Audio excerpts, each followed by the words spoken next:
Graças a Deus. Saúde os irmãos com a paz do Senhor Jesus.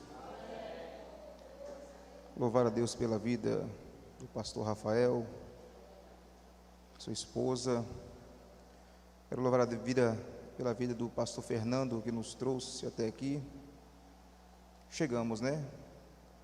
Para a glória de Deus. Deus abençoe os pregadores que já passaram, os que vão passar. Abramos nossas Bíblias no livro de Mateus, Evangelho segundo escreveu Mateus, no seu capítulo de número 14. Vamos ler 2 versos nesta noite. Evangelho segundo escreveu Mateus, capítulo de número 14, verso de número 22 e 34. Quem achou, diga glória. Está escrito assim o verso 22. E logo ordenou Jesus que os seus discípulos entrassem no barco e fosse adiante para outra banda, enquanto despedia a multidão. Verso de número 34. E tendo passado para outra banda, chegaram à terra de Genezaré. Sente-se glorificando o nome do Senhor. Essa é uma das passagens que eu acho mais lindas de toda a Bíblia Sagrada. Ela nos fala a respeito de quando Jesus andou sobre as águas. Isso ficou lições importantes, isso ficou um aprendizado de muita relevância para nós. Quando nós olhamos esta história, uma das histórias que até hoje ela é pregada, até hoje ela é contada em os púlpitos das igrejas do Brasil afora. E quem não ouviu, ou quem já não ouviu falar acerca dessa passagem? Só que existe um outro texto na Bíblia, que ele parece com esse, mas é um texto paralelo, podemos dizer assim. No Evangelho de Marcos, no seu capítulo de número 4, Marcos fala a respeito de uma passagem onde Jesus está com os seus discípulos. E diz Marcos que eles estão na embarcação. Marcos ele vai narrando, e diz que lá estavam todos. E de repente diz que a tempestade veio se aproximando, ao ponto de ficarem com medo os discípulos que lá estavam, ficaram preocupados com as suas vidas, e eles procuraram Jesus naquela situação. E diz Marcos ele é muito enfático. Eu gosto do Evangelho de Marcos. Marcos ele é bem detalhista na sua escrita, e Marcos diz que eles foram até o mestre, e encontraram ele dormindo sobre uma almofada. Olha que coisa interessante. Os homens preocupados com as suas vidas, os homens preocupados com o que iria acontecer com a embarcação, com o que iria acontecer com ele. E de repente, quando eles procuram Jesus, Jesus estava dormindo. Mas quando nós olhamos para a Bíblia, nós vemos que Jesus estava dormindo, porque como o homem ele se cansava, como o homem ele precisava dormir, porque grande eram as cruzadas, grande eram as pregações, e ele se cansava. Embora o Jesus homem estivesse dormindo, o Deus que estava dentro dele estava acordado. Embora os discípulos estavam preocupados com a embarcação, com o que poderia acontecer, o Deus que estava dentro dele estava no controle da embarcação. Talvez você que me ouça aqui nesta noite, quem sabe você veio preocupado com alguma coisa, quem sabe você está preocupado com algo, mas fica tranquilo, Deus está no controle de todas as coisas. Talvez você fale: olha, Deus não me ouve, os céus estão calados, parece que Deus está dormindo. Querido, Deus não dorme, Deus não tosqueneja, Deus não falha, mas Deus está no céu 24 horas, com os olhos fitos na terra, atento à voz de um adorador. E eu vou ser sincero, se tiver um adorador aqui, os céus são manifestos esta casa, e a glória de Deus, ela é manifesta para a glória de Deus. Marcos ele fala que Jesus estava dormindo, e quando eles vão até Jesus, despertando ele repreende a tempestade e segue uma grande bonança. O que eu fico observando essa passagem é que eles estavam preocupados, enquanto Jesus está dormindo. Tem gente que fica preocupado com pouca coisa. O mar mal se levantou, a tempestade mal começou, já vai querer incomodar o mestre. Calma, fica tranquilo, fica tranquila, Deus ainda está no controle, Deus ainda está no céu, meu querido. Fica na posição, porque Ele vai te abençoar. E quando nós vemos essa passagem, mediante a passagem que nós lemos, ela é um texto diferente. Eu narrei essa passagem de Marcos para que os irmãos entendam que o Evangelho de Mateus, no capítulo 14, o verso 22 e 34, é outra história. Em Mateus 14, Jesus está vindo das suas cruzadas também, e ali estão os discípulos, ali estão uma multidão. O verso 22 diz que ele despedia a multidão, em seguida deu ordem aos discípulos: olha, vocês vão para a outra banda, para a terra de Genezaré. Enquanto os discípulos estavam indo, Jesus estava despedindo a multidão. Multidão essa dos 5 pães e 2 peixinhos, na multiplicação. E quando nós olhamos essa história, a Bíblia diz que havia uma multidão que seguia Jesus, irmãos, porque aonde Jesus ia, ele era febre, ele era ascensão. As pessoas hoje na mídia olha para Bolsonaro, irmãos, quem era Bolsonaro perto de Jesus? E até hoje, quem é ele? Aonde Jesus ia, as pessoas queriam estar. Aonde Jesus passava, quem era cego voltava a enxergar. Aonde Jesus passava, quem era aleijado voltava a andar. Aonde Jesus passava, quem tocava na orla da sua veste era curado. Aonde Jesus passa, alguma coisa acontece. E se Ele está passando aqui, eu tenho certeza que alguma coisa vai acontecer nesta noite. Toque nele pela fé e verás a glória de Deus. Jesus, onde ele passava, todos queriam estar. E Jesus, estando lá por muito tempo, andando, ele sentiu, para despedir as pessoas, os discípulos, melhor dizendo, sentiram que eles estavam cansados. Falou: Senhor, despede a multidão. Aí Jesus falou assim: olha, vamos fazer o seguinte, dê-lhe voz de comer. Eles também não tinham. O interessante dessa passagem, irmãos, é que eles queriam, os discípulos, despedir a multidão. Só que a multidão que estava com Jesus era uma multidão que estava sedenta, era uma multidão que estava vendo milagre. E a multidão que está vendo milagre, que é sedenta, ela não quer ser despedida de qualquer jeito. Aí os discípulos queriam despedir eles. Aí de repente, entre a multidão, diz a Bíblia que surge um rapaz, cuja Bíblia não menciona o seu nome, mas ele é trazido por André, e ele trazia consigo 5 pães e 2 peixinhos. O que era 5 pães e 2 peixinhos para a multidão? Era nada.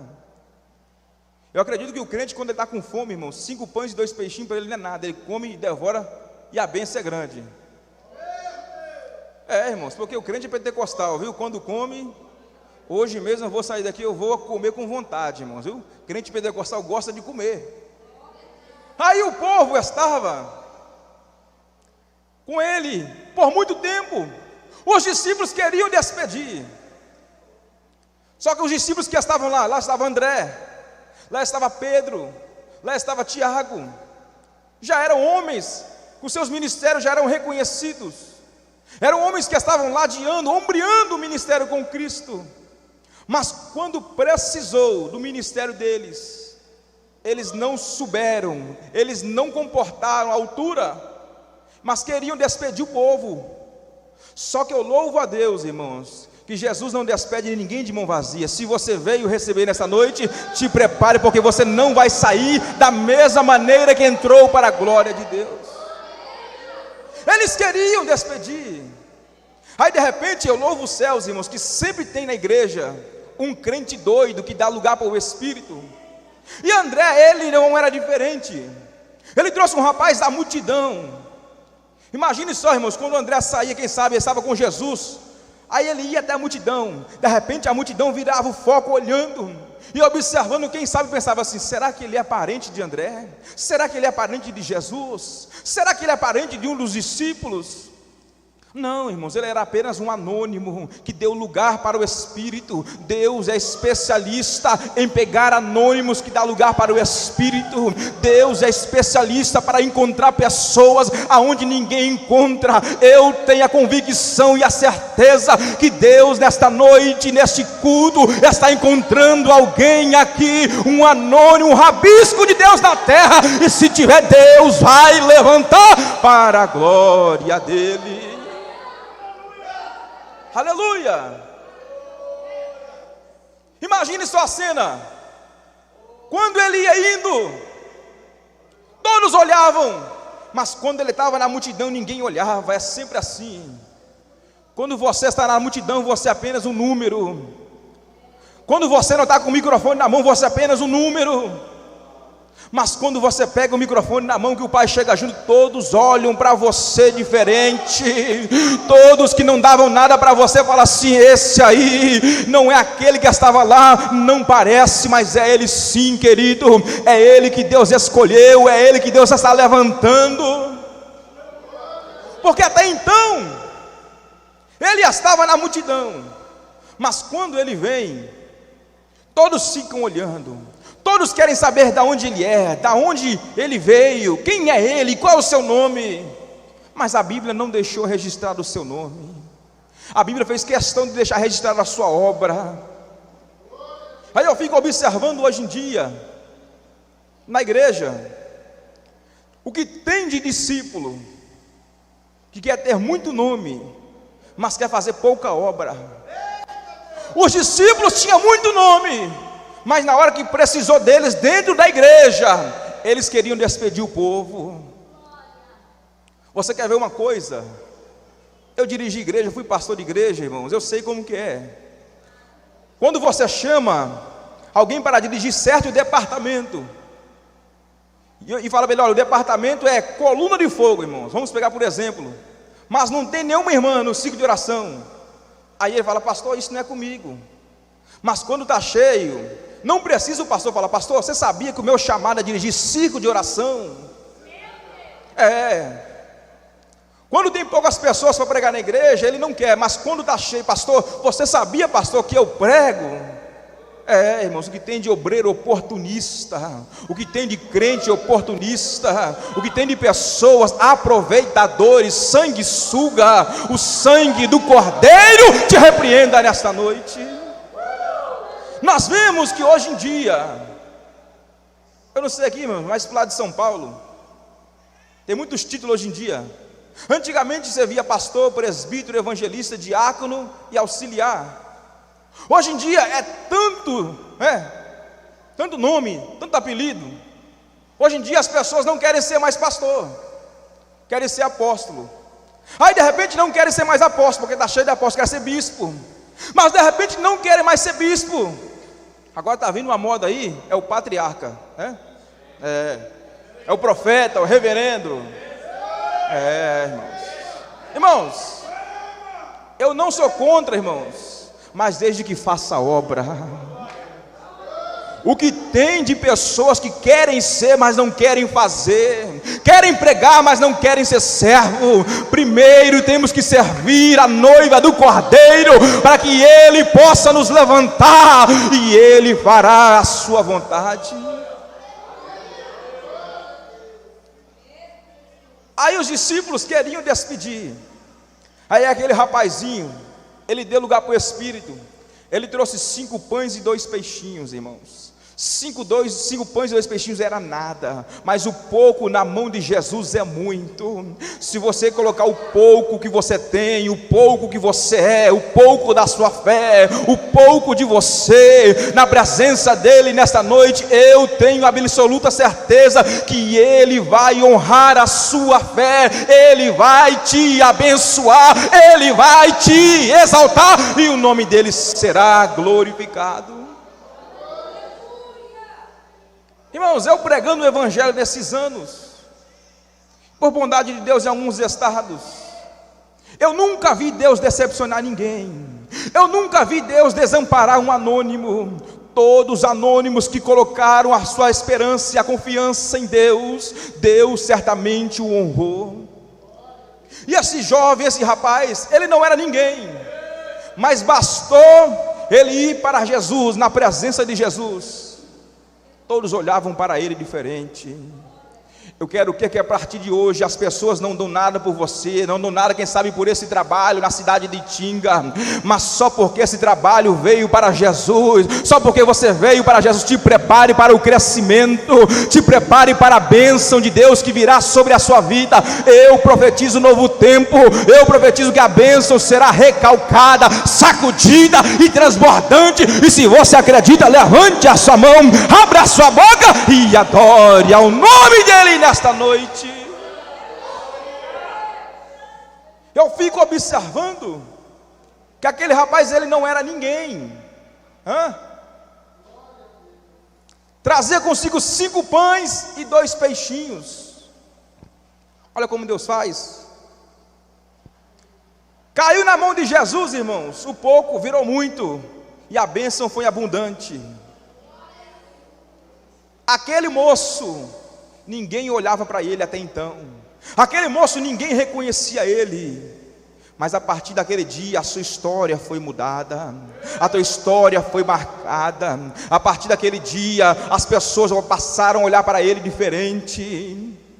Deus está procurando nesta noite, nesses dias, crentes que são como aquele jovem, que não tem o seu nome na plataforma digital, na mídia gospel, mas tem o seu nome no livro do céu.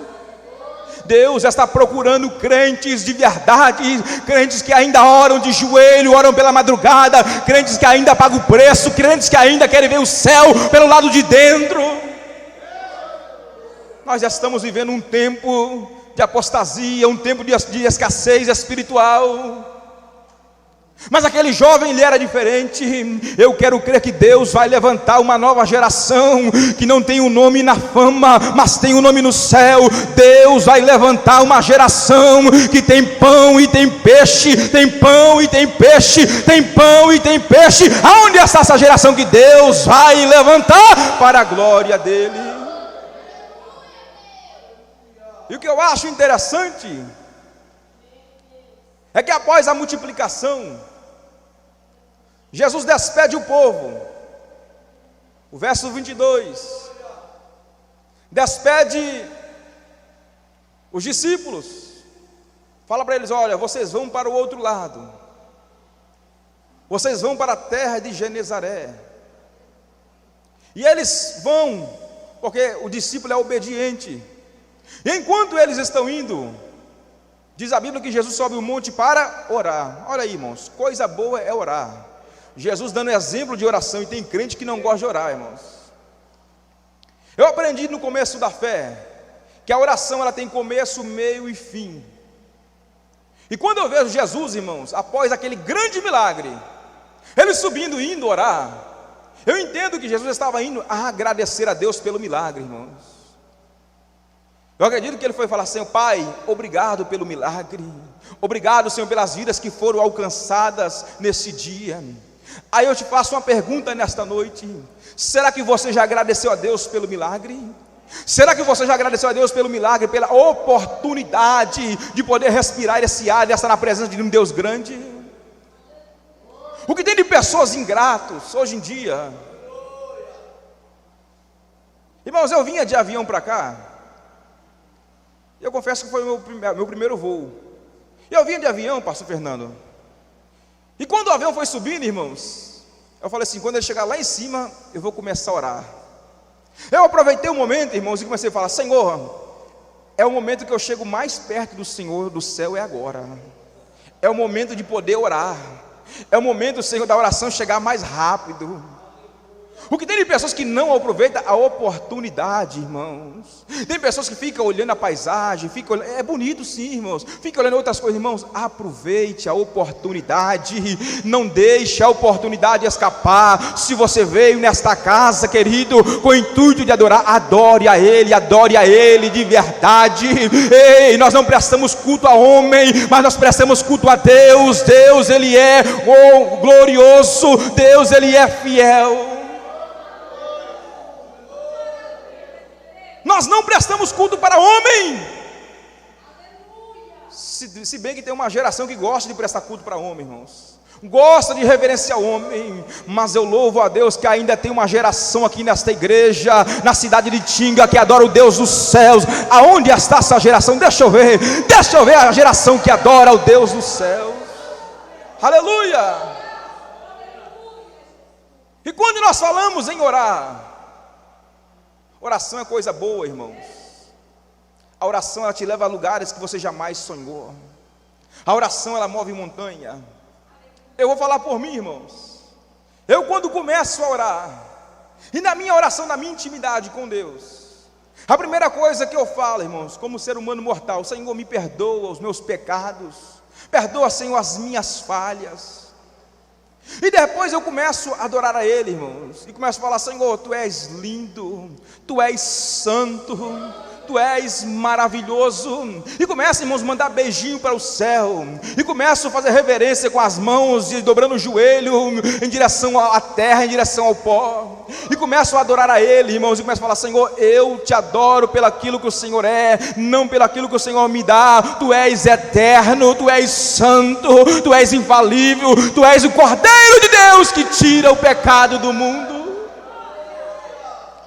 Só que tem pessoas que adoram a Deus pelo aquilo que Ele dá, pelo aquilo que Ele faz, pelo aquilo que Ele pode fazer. Não, querido, nós temos que adorar Ele pelo aquilo que Ele é. Ele é um Deus santo, Ele é um Deus verdadeiro, Ele é um Deus fiel, Ele é um Deus que, enquanto nós já estamos aqui, Ele está guardando a nossa casa. Enquanto nós já estamos adorando Ele aqui, Ele está fechando a boca do leão. Enquanto nós já estamos adorando aqui, Ele está abrindo porta onde não tem porta. Enquanto nós já estamos adorando Ele aqui, Ele está curando, salvando, batizando e fazendo o que lhe apraz.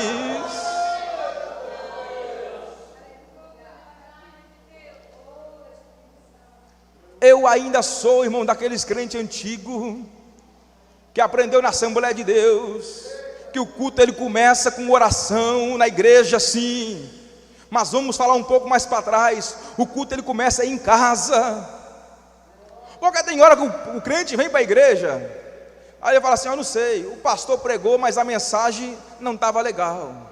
A irmã louvou, mas eu não sei, eu não senti unção. Não, querido, é porque você veio com o culto apagado de casa. Você não trouxe fogo, você trouxe cinza. E de casa tem que trazer fogo. Irmãos, que tem de pessoas que está com o culto já apagado há muito tempo. Deus está lhe convocando: acende a fogueira, deixa a lenha queimar, querido. Deus está atrás de crentes, de adoradores fiéis, porque a última hora da igreja já é chegada.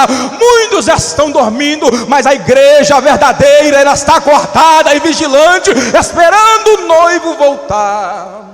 Quem aguarda o noivo voltar? Deixa eu ver. Quem aguarda o noivo voltar? Porque Ele virá.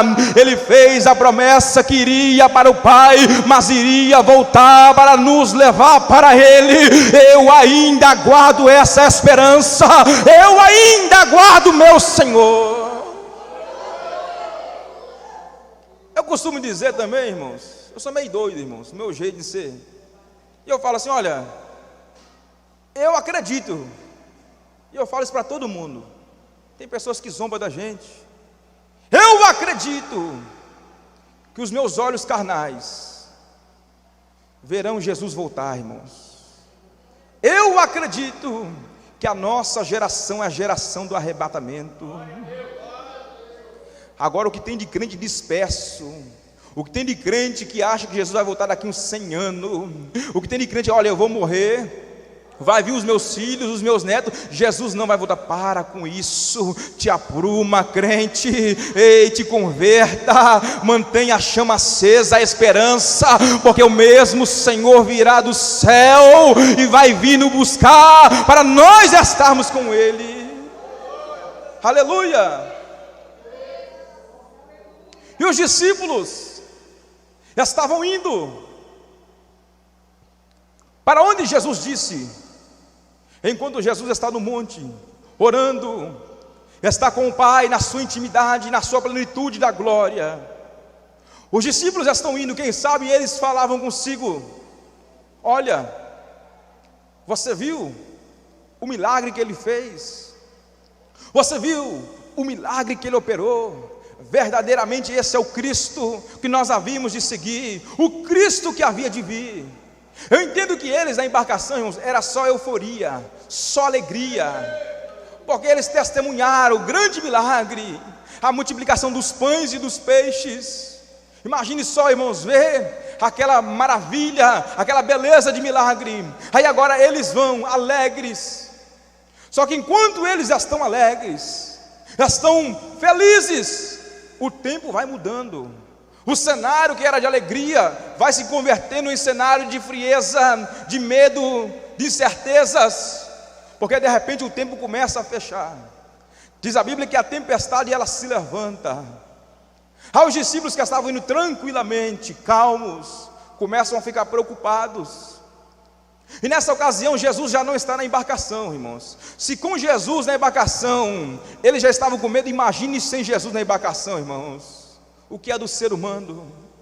Aí eles vão, e eles estão indo, o tempo vai se levantando. Aí de repente eles começam a ficar com medo. Só que Jesus, irmãos, lá da montanha, do monte, ele sabe o que está acontecendo.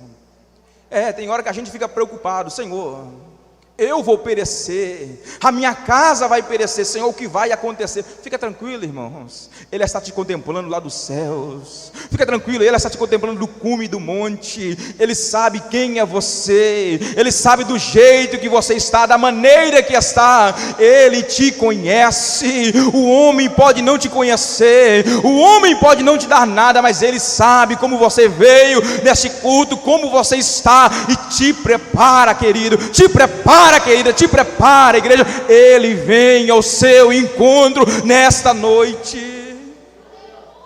Porque enquanto eles estavam lá, a Bíblia diz que Jesus ele desce do monte.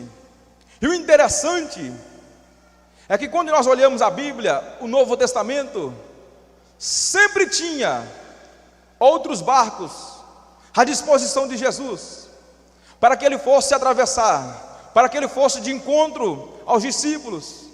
Só que nesta ocasião não tinha como pegar outro barco, porque havia uma tempestade em andamento. A tempestade não ia facilitar a chegada, a aproximação. Jesus não viu outra maneira, irmãos. E Jesus não viu da beira da praia, Jesus viu lá de cima. Porque Jesus vê as coisas lá de cima, Ele não vê daqui de baixo. Nós vemos daqui de baixo, Ele vê de lá de cima. A maneira como nós olhamos é diferente da maneira que Ele olha. Você olha e enxerga as coisas da terra, Ele enxerga as coisas lá do céu. E as coisas lá do céu são diferentes das coisas da terra. Aí de repente Jesus desce do monte. E quando Jesus desce do monte, irmãos, parece que vejo Jesus descendo do monte, e o mar estava bravo, e Jesus vai andando sobre as águas. Que coisa maravilhosa, irmãos. Só que eu fiquei observando essa passagem, acerca de Jesus caminhar sobre as águas.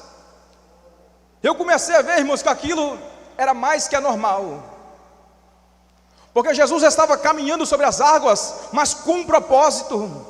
Ele não estava caminhando sobre as águas para mostrar para os discípulos que Ele era Deus, que Ele era Jesus, não, porque Ele não precisava. Ele estava caminhando pelas águas porque havia uma necessidade de alcançar eles, e era uma necessidade urgente, era uma necessidade imediata.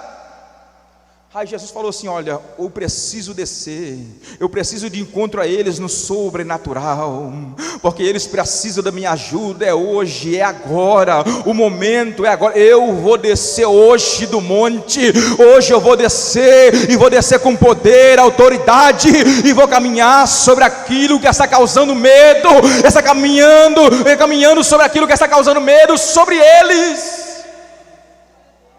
Porque a tempestade foi levantando e foi causando medo, e eles começaram a ficar preocupados com as ondas batendo na embarcação, a embarcação para lá e para cá. Aí Jesus desce do monte com poder e autoridade e começa a caminhar sobre aquilo que lhes causava medo. Aí quando Jesus vai se aproximando, de repente Pedro fala: Senhor, se és tu mesmo, manda-me ir ter contigo, irmãos. Olha só, enquanto Pedro falava isso, todos os outros estavam vendo fantasma. Mas eu louvo a Deus, irmãos, que ainda existem pessoas na igreja que olham diferente para a igreja, para Jesus. Enquanto muitos estão olhando com medo, Jesus está procurando pessoas que olham para Ele com um olhar de aproximação, que queiram ir de encontro a Ele. A prova disso é que Pedro desceu do barco para desfrutar da comunhão, do sobrenatural com Jesus. E quando Pedro vai descendo do barco, Pedro começa a desfrutar. Pedro é o segundo homem na história a andar sobre as águas. Só que de repente Pedro começa a afundar. E eu comecei a observar isso, e comecei a olhar, irmãos, e falei: Senhor, por que Pedro está afundando? Aí de repente, quando eu olho, irmãos, para essa cena, eu comecei a ver na Bíblia que Pedro estava afundando porque Pedro estava olhando para situações adversas, para situações contrárias. Pedro começou a olhar para o que ficou para trás. Pedro começou a olhar para a zona de conforto, porque no barco até então estava mais seguro do que andar sobre as águas para ele. E quando Pedro começa a olhar para trás, para baixo, para os lados, Pedro começa a afundar. E quem tira os olhos de Jesus, ele afunda, querido. Quem tira os olhos de Jesus, ele cai. Quem tira os olhos de Jesus, ele perece. Mas quem permanece com os olhos fitos em Jesus, ele sobe, ele permanece de pé, ele não cai, ele não vacila, ele não erra. Aleluia! Aí de repente, quando Pedro está afundando, Jesus pega ele pela mão e levanta ele novamente. E quem sabe os discípulos que lá estavam olhando Pedro ficavam pensando assim: é sempre ele se acha, é o Pedrão da igreja, é sempre ele, olha lá, vai perecer, vai morrer. Porque assim, irmãos, todos ficam na igreja, tem hora acomodados, mas quando você se levanta para fazer algo diferente, as pessoas que lá estão ficam incomodados com você, ficam incomodados com o teu sucesso, ficam incomodados com o jeito de você ser. Aí as pessoas ficam gorando, falando assim: não vai aguentar, não vai dar certo, vai perecer, vai morrer. Vai nada, irmãos. Olha aí Jesus vindo e segurando na sua mão nessa tempestade e dizendo: não temas, porque eu sou contigo, não temas, porque eu te ajudo e te sustento pela destra da minha mão. Aleluia! Porque Pedro já estava afundando, mas Jesus veio de encontro a ele. Ei, querido, fica tranquilo, você não vai perecer, você não vai afundar, porque Jesus vai vir de encontro a você. Fica tranquilo, ei, Ele vai fazer você entrar de novo na embarcação e vai acalmar a tempestade. Te prepare, você vai chegar do outro lado e o nome dele será glorificado.